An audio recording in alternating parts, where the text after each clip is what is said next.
As you certainly know, hundreds of thousands of fellow Africans have been crossing the Mediterranean Sea to flee awful political, social, and economic conditions in their homeland, headed naturally to Southern Europe for a better life. Well, we know that thousands of them have died, sadly, in their attempt to seek a better life, and Europe has been a natural destination. Now, the shortest distance between Europe and Africa is on the Strait of Gibraltar, and it is about less than 9 miles, slightly more than 14 kilometers between Morocco and Spain. Now, in theory, a good swimmer can make it easily.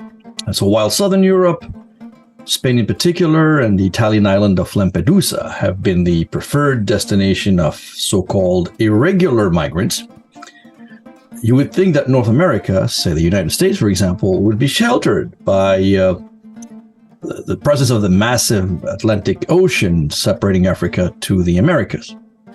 While that may be the case 10, 20 years ago, 30 years ago, but that protective barrier, which is the Atlantic Ocean, appears to be crumbling.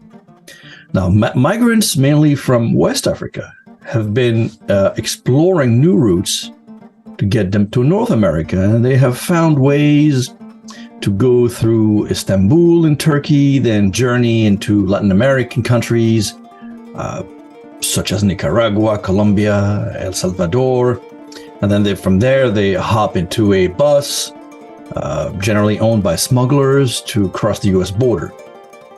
That is the U.S.-Mexico border.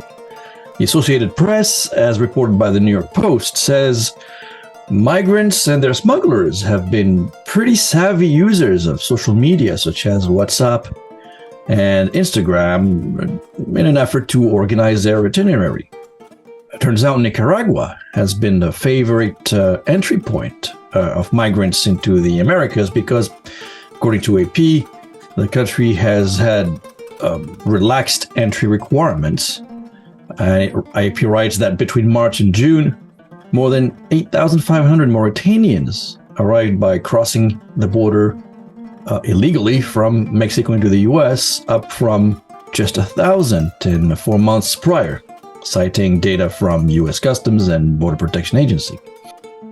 Now, the number may be small for many, but it is staggering when you consider that only some 8,000 foreign-born Mauritanians live in the United States, a population that concentrates in the U.S. state of Ohio.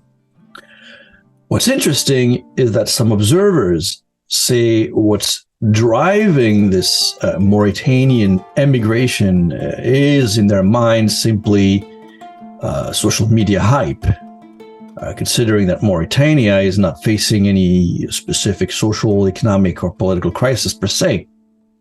The New York Post says, and I'm quoting here, the latest surge of migrants is not escaping any natural disaster, coup, or sudden economic collapse, suggesting that the power of social media is reshaping migration patterns, end of quote.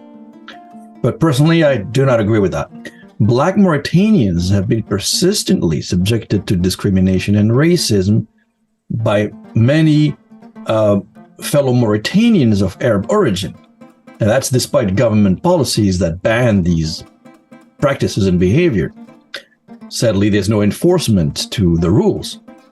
Now, in addition to migrant smugglers, apparently travel agents and legitimate travel organizations have been promoting the American dream through Nicaragua. Nicaragua, if you don't know, is really not a novel transit point from West Africa to the US. Naturally, Brazil has also long been a transit point, but then the migrants would have to walk all the way to the US, crossing the treacherous region known as the Darien Gap in Panama. That's a region that separates South to North America.